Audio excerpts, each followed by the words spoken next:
Hey, this is Rob. Welcome to Crazy Town. I hope you are enjoying our bonus interviews. If you are, please subscribe, rate, and share with your friends. I am really happy to share an interview with you today that I did with Mary Roach, so stay tuned for that.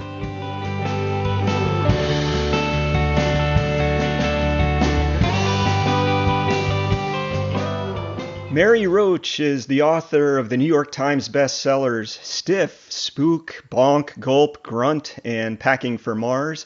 Her latest book is Fuzz, When Nature Breaks the Law, which we're going to discuss in some depth. She's written a bunch of other stuff and won a bunch of awards, but that's not nearly as important as her two amazing qualities as a writer. She explains underexamined scientific topics in understandable and delightful language, and she's funny as hell.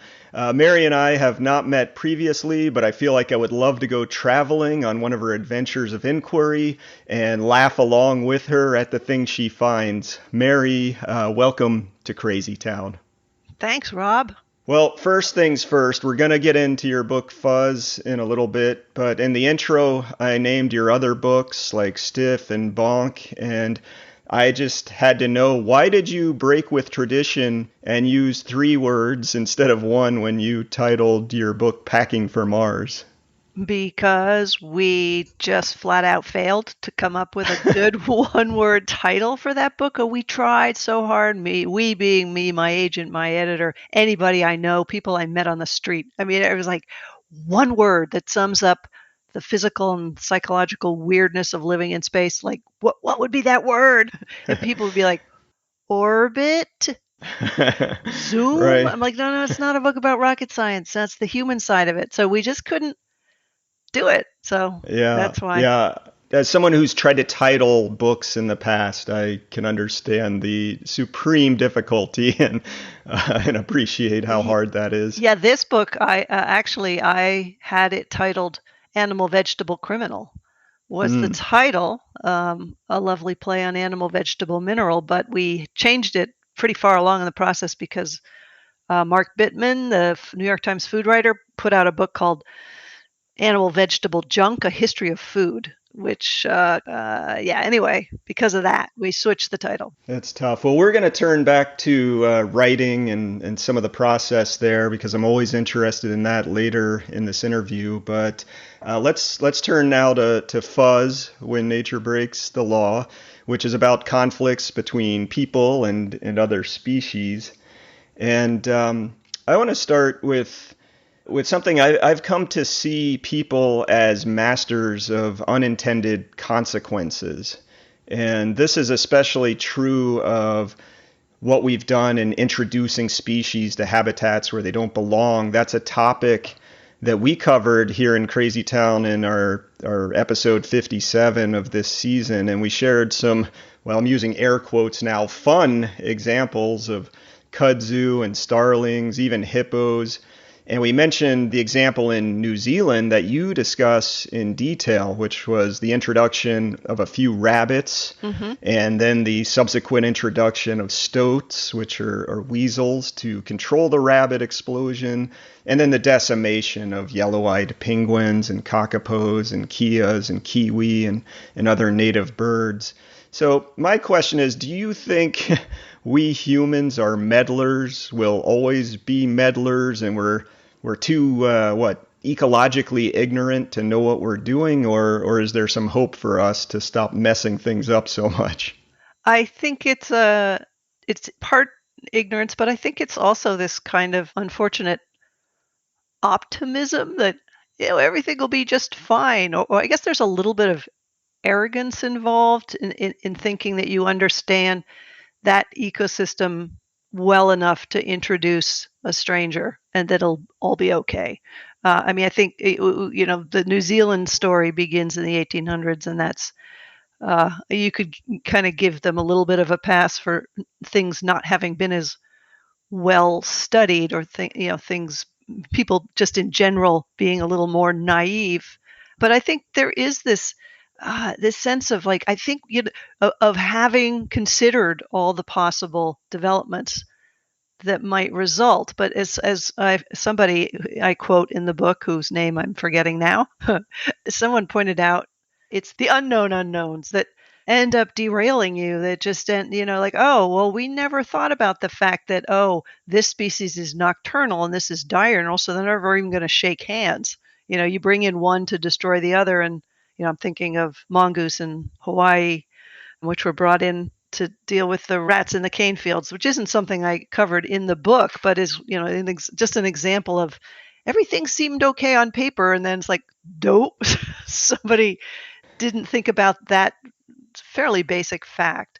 Yeah, it's amazing because Jason, my co-host, was pointing out in our episode that they wanted to bring hippos into the bayous of Louisiana, and part of the reason was to eat the water hyacinth, which was another introduced species, because it was, a beautiful flowering plant, but it was clogging up all the waterways. The trouble is that hippos don't eat water hyacinth, so it was a really Oh no. thankfully it didn't happen. We did not end up with hippos in the bayou, but close. Yeah, yeah. From the stoats perspective, they ship them over from Europe with the idea being that they'll kill the rabbits. Well, did it not occur to you that the stoats, when arrive, kind of look around and go, yeah, there's some rabbit meat there, but you know what? These birds that don't run away, that don't fly away when you run after them, that just sit there and have delicious eggs. How about Yeah. that? Let's eat those. That was it's kind of amazing, but who knows? Well, and even the first instance of thinking, well, I want to have some rabbits because it'll remind me of my home in Europe. Like, did you ever think that that might not go the way you planned? Just because Yeah, there aren't rabbits here, right, yeah. and they breed like rabbits for Right, crying yeah. out What are loud. they known for? They're known for multiplying like rabbits. Yeah, exactly. Yeah, yeah. It's tragic when you think about it, because now New Zealand is in a place where they're losing all their indigenous fauna, and they're looking at eradicating stoats, possums, and rats. Yeah. And that's a tremendous job, and that's a lot of poison being dropped on forests there. It's a lot of, and to think that you can get them all. You leave two rats and pretty soon you're going to have 20,000 Yeah. rats. It's a pretty tough predicament. Well, you talk about the poisoning. I want to turn to that, where in the book you discuss attempts by the U.S. military to remove, relocate, eradicate, whatever it is, take care of albatrosses on Midway Atoll after World War II.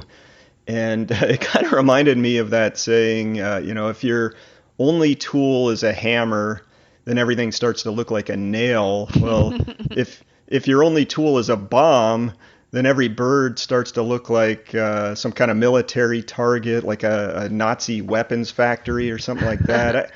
I was wondering if you could discuss the range of conflict management efforts, from ones that make no sense or that are these huge military operations, down to ones maybe that are pretty reasonable. Well, I should first say that the concern was bird strike. In other words, very large. The albatross is a very large and very heavy bird, and the concern was that planes taking off, because Midway was a halfway point, from here to Asia, and there were lots of planes taking off, and the concern was that you'd suck one into the engine. There'd be a bird strike that would take down a plane and people would be killed. So that was a legitimate concern. One would, sort of wish they had thought about that before they set up the base there. It is today still a breeding colony for a number of different seabirds, including the Laysan albatross. And there are huge numbers of them nesting there on the sand all around the runways. So the military did what the military does best. They first they tried, loud noises. And the military has an amazing repertoire of loud noises, bazookas and mortars. And they tried, noxious fumes. They burned rubber tires. And the albatross is an unflappable bird. The albatross, they would just kind of sit there on their nests like, Well, that's curious and loud, but we're not going anywhere. So whatever they did to try to dissuade them, they did. They weren't shooting them at that point. They were trying to just scare them away, and that did not work. Then they turned to hand-to-hand combat, which was kind of the most jarringly god-awful part of this story, where they just turned a bunch of sailors out with clubs to just hit them over the head. And again, the albatross would just sort of sit there because they're not, they don't have that kind of predator on Midway Island, and they just sort of would look at people walking over with the clubs and get clubbed. And a tremendous number, I don't have it off the top of my head because I haven't looked at the book in a while, but thousands of birds were killed that way.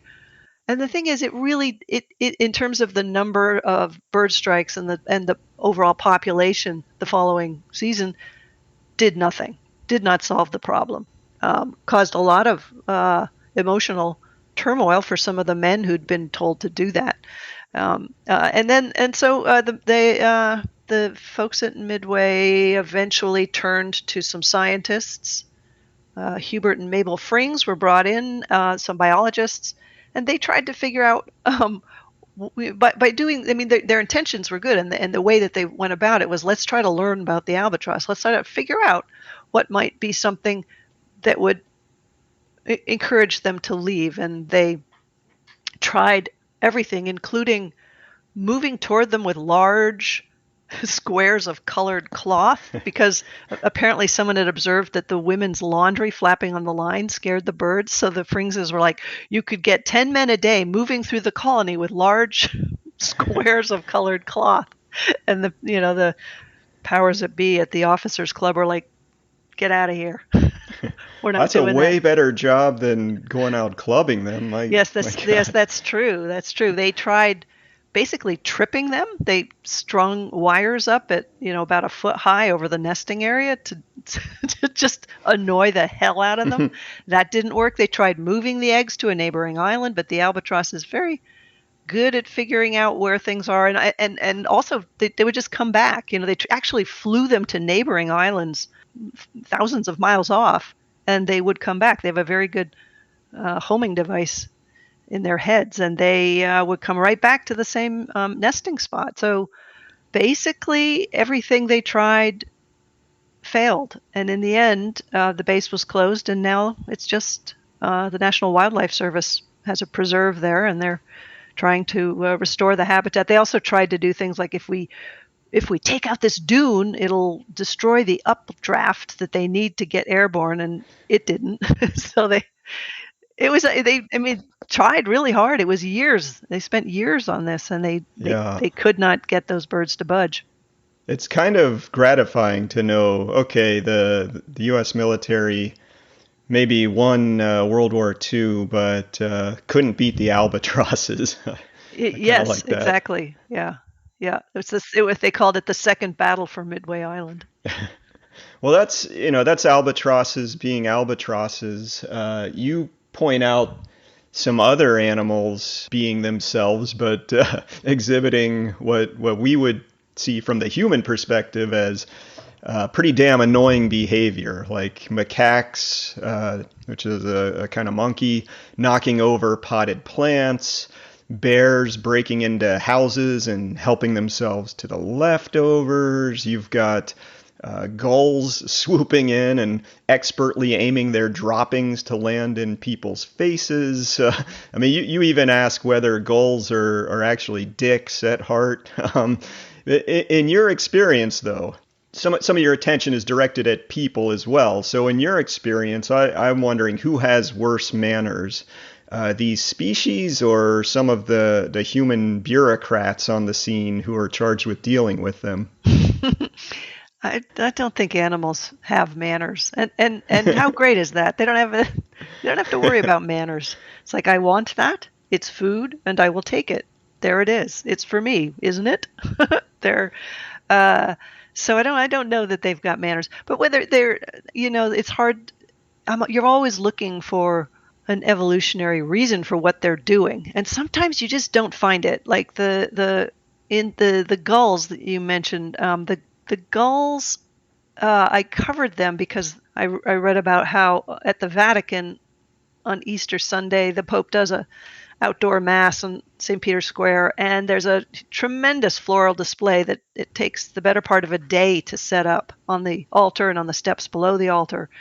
And a couple of years ago, a bunch of gulls came in at 5 in the morning after everything had been set up, and just before the crowds were let in, 4 or 5 in the morning, just started throwing things around, pulling the cut roses out of their vases, knocking over the thousands of daffodil pots, and just ruining the day for the guy who oversaw the floral decorations. And people sort of looked at that like, well, maybe they were hungry. Well, the daffodil I think, is actually poisonous. You don't want to be eating that. They weren't eating anything. They were just sort of pulling things apart. And somebody else said, well, maybe they were looking for grubs, but basically the pots were just knocked over, and it was it just wasn't entirely clear. Someone else said, oh, they have a territorial behavior where they pull up grass. Gulls will pull up grass, and it's sort of on a nesting colony. They'll do that as a way of showing that this is their turf. But that didn't seem right because there wasn't any grass, and they weren't really uprooting anything. So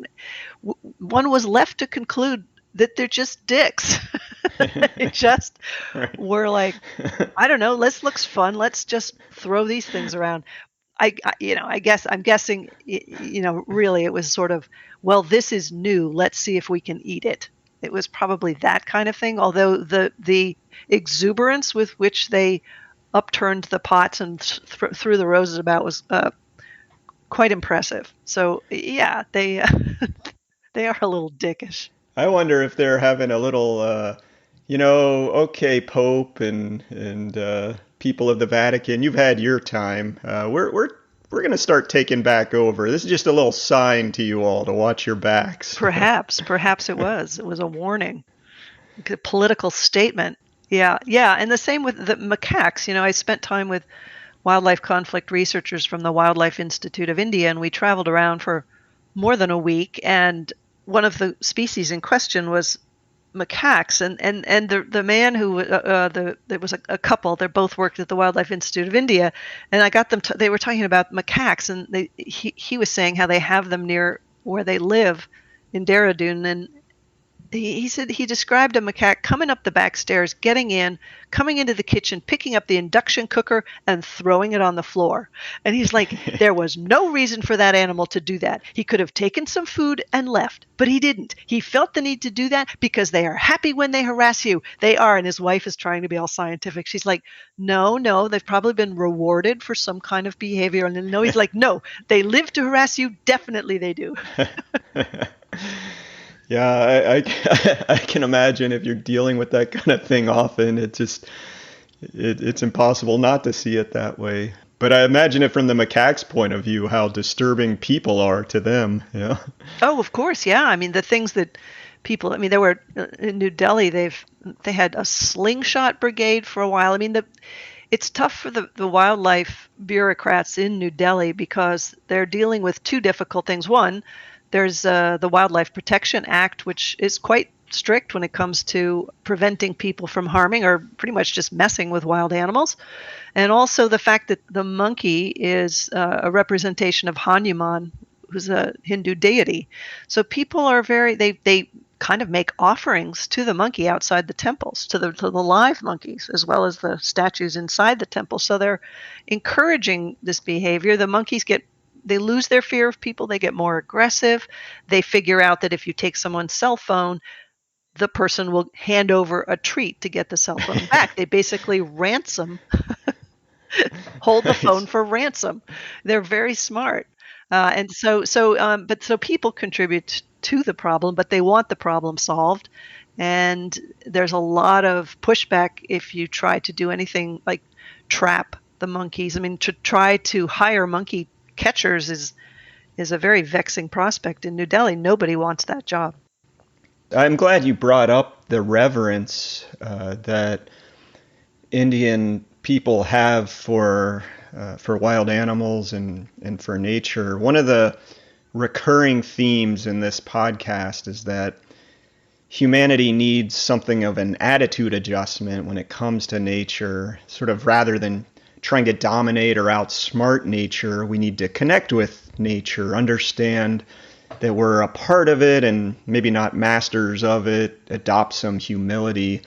And I was really fascinated by that idea that there's this reverence in India. And even though I think their human wildlife conflicts are worse than what we experience in North America. I mean, the people are dealing with leopards, which more than a nuisance, quite dangerous. They're dealing with the macaques, as you said, and anyway, it seems like it's a more common occurrence than and more serious than what we see, and yet they still have this reverence, and they're way less willing to kill species. I'm wondering if you think there are lessons or habits that the U.S.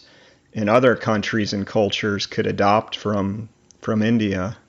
Well, it would be lovely if everyone here had that kind of reverence or respect for wildlife. I think the thing to keep in mind with this country is when you go back to the 1800s and early 1900s, there really was that powerful sense of we own this land, manifest destiny. We are here to make it our own, to conquer wilderness. Like wild animals were either a commodity, or, for their pelts, or varmints, competition for hunters or creatures that were taking livestock.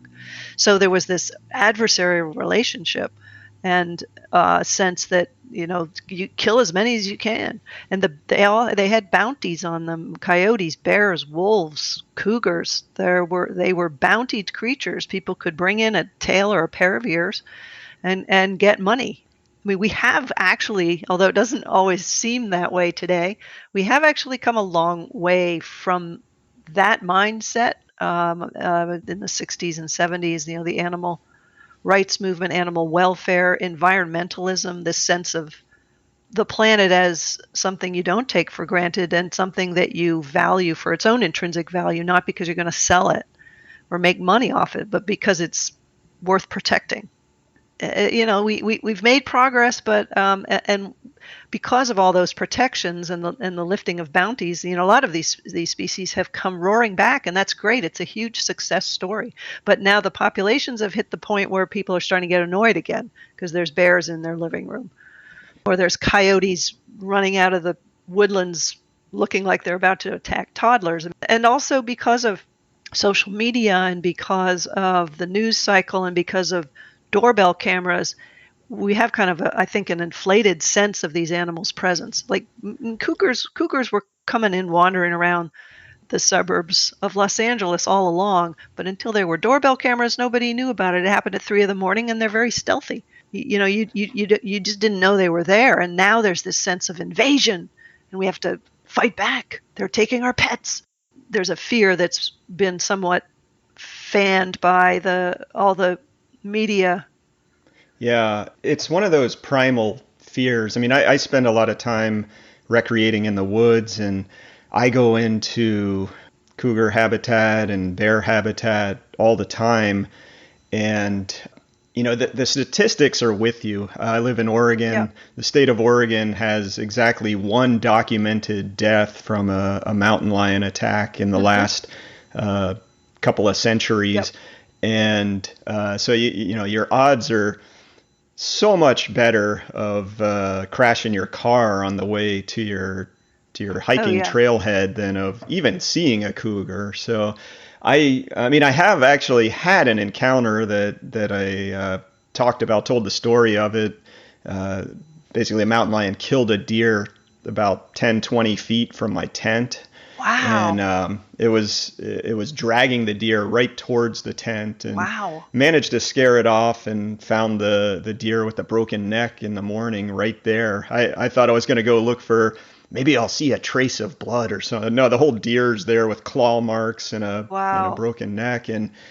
But it kind of made me go more towards that reverence end, and I hope that cultural story plays out more than we've got to fight back. Right. I just I have the greatest hope that we can learn to coexist more so than, well, got to get rid of them. Yeah, I mean, you have people who, they catch a glimpse of a cougar crossing a field across the street from them, and they call Fish and Wildlife to report it. And I feel, and I want to say, lucky you, Yeah. you saw a mountain lion. You did not very many people see them. They're very good at staying hidden, and we're not on the menu. I mean, they're not stalking us for food. I mean, you were in a situation that involved food, Yeah. and that was actually a pretty scary encounter, I think, because the when an animal senses there might be competition for their food, that's sometimes when things get hairy. But yeah, I wish people. I mean, I feel lucky that there's skunks, raccoons, and possums that pass through my yard. They don't get into the house. They're fine. They're not doing anything. Occasionally, they poop in the corner by the fence and whatever. So do the Yeah. neighbors' cats. Right.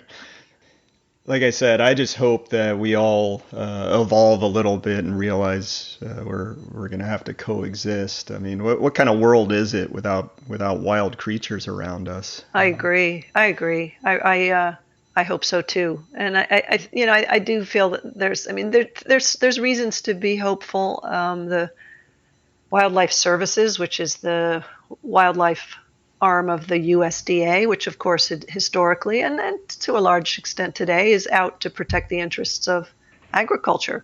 And so a lot of these animals that cause problems for ranchers and farmers, they are the control people. But what I was going to say is that I think it's 10 states now. There's been a budget for hiring non-lethal specialists, that is to say, conflict specialists whose strategies are non-lethal. In other words, not poisoning or trapping or shooting, and that's great. And that culture is starting to permeate wildlife services a little bit. I mean, that's what I'm told.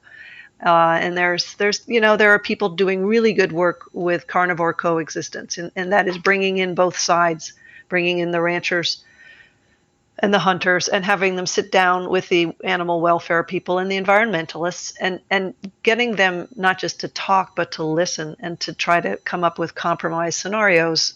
And that takes skill on the part of the moderator, the person who's bringing these two opposing views into the room together. And that's a whole kind of science unto itself, and that's very promising. I think it's very much specific to areas where there are conflicts. And I just think that the cultural consciousness has evolved to a point where you're not going to get away with mass poisonings. Not just from the perspective of animal cruelty, but from the perspective of the environment and secondary poisonings. Like, what is that doing to the birds that prey on these squirrels or other small rodents? What are the larger effects to the environment? I just think there's enough watchdog organizations and good reporting, environmental reporting out there that that kind of thing won't pass anymore. So, and that's a good development. Yeah, you're actually taking me back to. I used to work for the Fish and Wildlife Service, and you're Yeah. kind of taking me back to my days there. There was sort of this contingent there that was about. They called them the hook and bullet crowd. They were Hmm. about, oh, let's make sure there's enough ducks to shoot. But there was this, I think, much larger contingent of, no, we're a conservation Yeah. Yeah. agency, and Yeah. yes, we need habitat for ducks, but we obviously need habitat for all the species, Right. and we're going to focus on the ones that that we've really decimated through Right. expansion of the human sphere. But that culture, yeah, I think you're right. I think it's changing, and it requires, like you say, political skill Right. that we've got to work on ourselves. Yeah, it's an interesting irony. You mentioned making sure we have enough ducks to kill, but the reasons we have some of these most beautiful parks and wild areas set aside and not turned into agriculture is through the efforts of highly placed hunters, people who, Yeah, yeah. So these wilderness areas were set aside by hunters for hunters, but they're also could be shared by hikers and birders, and that we have that just out in the valley in California, these wetlands that you go out there as a birder, which I do, and it's just amazing collections of migratory species, and also some dudes who want to go shoot some ducks. But It's an interesting coexistence that's developed over the years. It would be great if Fish and Wildlife, if it were, yeah, I was gonna say if it were separated, but those hunting licenses, the money, the taxes off those, that Yeah. does support a lot of conservation. It's a little bit of an awkward coexistence, but it has kind of worked in its own odd way. Yeah, well, and you and I have both met hunters who are unbelievable naturalists, Yes. conservationists, and Oh yeah. are in our camp and would probably share a lot of the same sentiments. Yeah, yeah, absolutely. And I mean, I'm somebody who lets the slaughterhouse worker do the killing. I have respect for somebody who's hunting to fill the freezer, as they say. Yeah, That I have, yeah, I have yeah, respect for that. Not, it's more the trophy hunting and the right. poaching and all that side of it that I object to. So we did this episode right at the beginning of this season on the history of people dominating animals, and we gave some stories around zoos and menageries that people held, Yes. and in that episode we had two conclusions. One we've already kind of talked about, which is how we need to learn how to coexist with predatory animals like bears and leopards and mountain lions. Um, the second conclusion was that we need to appreciate that many animals that we view as nuisances or dangers, they might also be doing something helpful, directly helpful for people. And of course, they may have an ecological importance that we don't understand. And I think you reached a similar conclusion after your journey. I was wondering if you could talk about that. Oh, sure. Well, the thing that comes to mind, I have a chapter that deals with the trials and tribulations of birdseed farmers, basically sunflower growers. These are individuals who have huge plots of birdseed growing. They're having a problem with It's birds. even on a nice big stalk for the bird to easily reach, right? Yeah, yeah. It's like you're growing birdseed and you're having a problem with birds coming and eating your seed. I mean, the sunflowers are mainly grown for the oil, not to feed birds, but nonetheless, it's been an ongoing problem for the sunflower people. And one of the things that I loved was I found a report from the early 1900s with a quote from the head of the Department of Agriculture saying that the blackbird, which is the key perpetrator of grand theft sunflower seed, that the blackbird is a decidedly beneficial species in terms of the pests that it eats and the weed seeds that it eats. And you don't hear about that. You don't hear about that from today's sunflower growers. You don't hear them saying, yeah, they eat some sunflowers, but they also eat a lot of insect pests that we would otherwise have to kill with pesticides. They have a positive side as well. There's also, yeah, there was I found something online that like they had calculated the value of each tufted titmouse to the pecan industry. And it was something like $2,600 because, again, of the pests that they eat. So when you look at the broader picture and you understand the behavior of these species in a fuller way, there's often another element to their existence that is of benefit to the human. Yeah, it's again, I think you're hitting on this really important point, especially in farming, of viewing your place in the ecosystem rather than just viewing an industrial process. Right. And obviously, that's hard when you're trying to make ends meet and line up the cash flows. But like you say, sometimes it comes out in your favor if you take the ecological or the ecologically sound Right. action rather than destroying all the red-winged Right. blackbirds. Which doesn't work, which doesn't help. But the other thing is to by learning more about the species in question, you can sometimes come up with preventive measures. You can kind of, instead of trying to fix the problem once it's there, you could try to prevent it by they can do things like planting a lure crop, which is an appealing but cheap to grow crop nearby that would draw them over to another field. You can make sure that you don't plant your sunflowers anywhere near a cattail marsh, which is where they like to hang out, roost, nest, whatever. That's a basic one right there.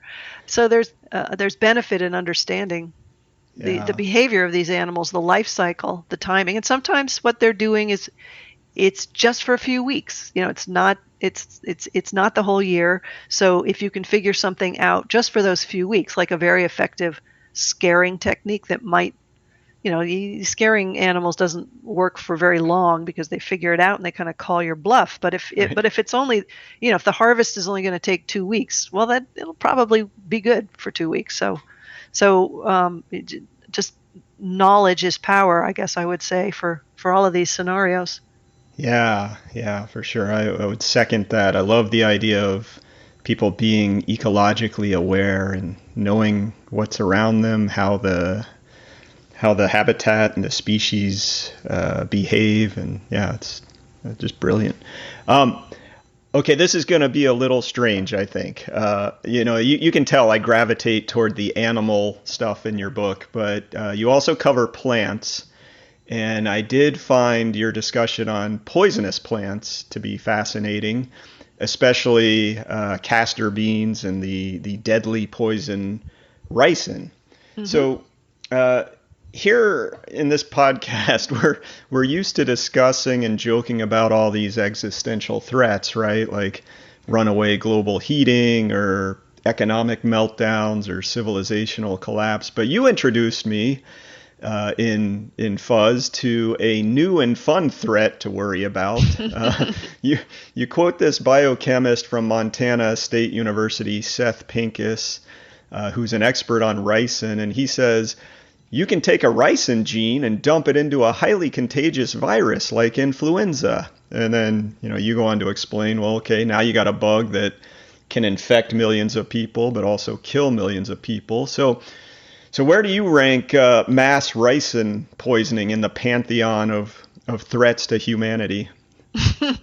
Well, that scenario has one stumbling block for your potential mass murderer, which is, okay, say it's going to be used in a military manner to create genocide. Well, first you have to figure out how to protect your own people because you can't control that.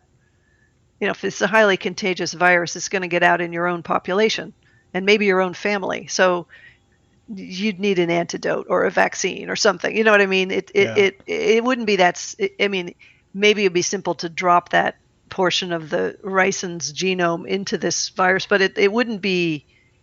It is a lot of things you'd have to have in place first. So I'm not seeing that as the as a likely development. Well, I was I think we hoping. have we have a lot of other more likely global disasters in store for us before anybody, I think, turns to the um, bioengineered ricin holding virus. Yeah, I was hoping you would go that way. It sounds like a Breaking Bad episode on steroids or It something. totally does. It totally does. I mean, Yeah. it's within the realm of possibility, according to Dr. Pincus. But I wouldn't. Yeah, I wouldn't be too worried about that one. Yeah. We have Okay. enough to worry about, Rob. Yes. Thanks for for putting me at peace with that. Now to get away from peace, I want to talk about writing with you for a little Yeah. bit, because I've played around in the writing world some, and I'm just always fascinated by people able to express themselves. Um, you've written some amazing books. You can tell from Fuzz and your whole body of work that you put a lot of care into your, let's call it the investigative process. Like you follow threads, you travel around the world, you read scientific papers, you interview all these knowledgeable people, and along the way you're uncovering truths and dispelling myths and getting it all down on paper. I was wondering if you can talk about your information gathering process. Like how do you go about it, and what's the ratio between like your good leads and your dead ends? um, well, first of all, thank you. You make me sound amazing. Well, um, yeah, I, it's deserved. yeah, or not really, but I thank you. Um, I will say that a surprisingly large chunk of time is spent in the early stages of a book just sending out emails all over the place, picking up threads and saying, hey, you don't know me, but I write these books and I'm kind of curious about what you do. Could I get you on the phone for a few minutes? What are you going to be up to in the next couple of years? Is there something I might be able to tag along on? And the tagging along is sometimes a bit tough. I mean, particularly if it's an academic institution or a corporation, there's a lot of layers of, well, the public affairs people have to be okay with it, or the legal department has to be okay with it. The CEO has to. So it's a process of wooing people sometimes, Yeah. and also of like for Grunt, I wanted to go out on it was a ballistic missile submarine, and that took about a year to get on there. Part of it was logistics, and part of it was just the levels of command that had to sign off. Sort of going up the chain of command and then back down to find the submarine commanding officer who would be open to me being on board. To me, it's almost like I'm like like stalking them almost. It's a kind of a quest. I can make this happen. I'm very persistent. But to answer your question, that a lot of that, it takes a lot of time. People will say, "Oh, are you writing the next one?" I'm like, "Writing? The writing's not going to happen for like 6 months or more. I'm just in the quiet stalking phase." Yeah, like one of the leopards Yeah, in India, exactly, right? exactly. Um, well, I suspected that you had to have that kind of persistence and that it was, sort of a labor of love. On the writing side of things, when you do get around to that, I want to heap a little bit more praise on you.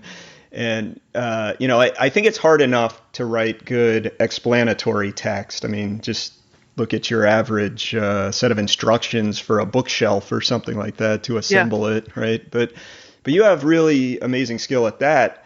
But even more so is your skill with humor. And I found in reading Fuzz that there were a lot of laugh out loud moments in the book. I mean, there was, I think one of the ones from India, you were on the phone asking about the forest department's plans for Hmm. macaques, and the guy on the other end of the line, a Dr. Singh, he replies, laparoscopic sterilization. And you said your quote in the book was, he says it with a grand flourish as though introducing a special guest. And I just started laughing. And I think there are just dozens and dozens of those in the book, including hilarious winding footnotes. But it seems to me that comedic writing, at least when I've tried it, that's the toughest of all. So, I mean, how do you approach that? Is that just kind of your personality spilling out, or how does that end up on the page? It's the most fun for me to write those lines. I mean, that scene with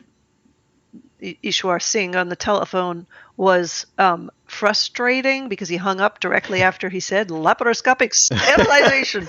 He hung up, and I couldn't get hold of him again. But the moments of frustration I mean, those are great material for humor. Just the when things are going well, it doesn't lend itself to very much humor. It's like, well, it was a lovely Yeah, day and everything was going right. well. Nobody wants to read that. So it's moments of adversity and failure that are kind of fun to mine. But a lot of um, for myself, humor, the success of the humorous writing is entirely dependent on the success of the reporting. Like when I'm looking for what I will do and where I will go and who I'll talk to and what we will see, I'm always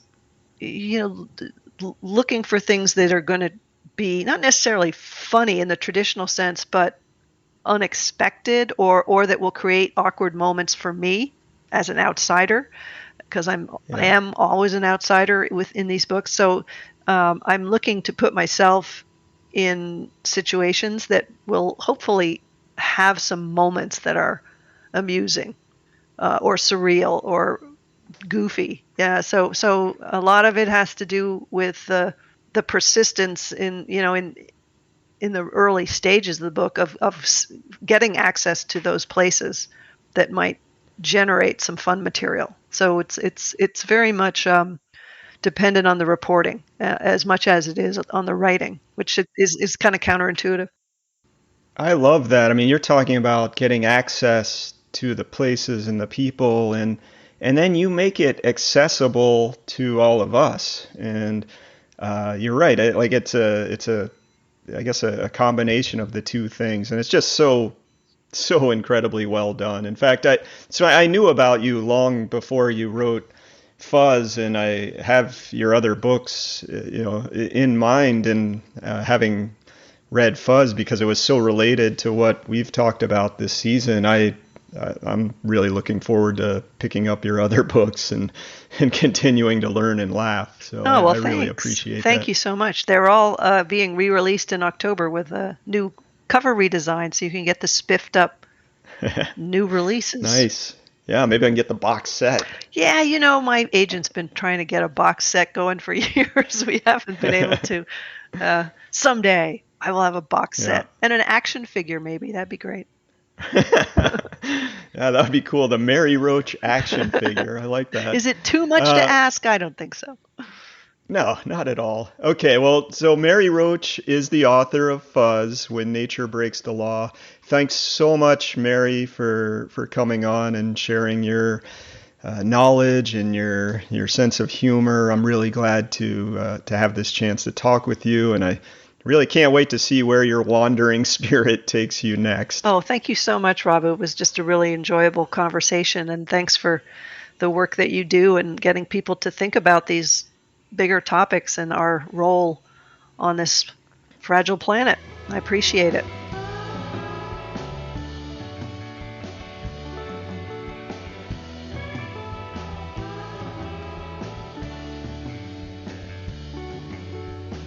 That's our show. Thanks for joining us in Crazy Town.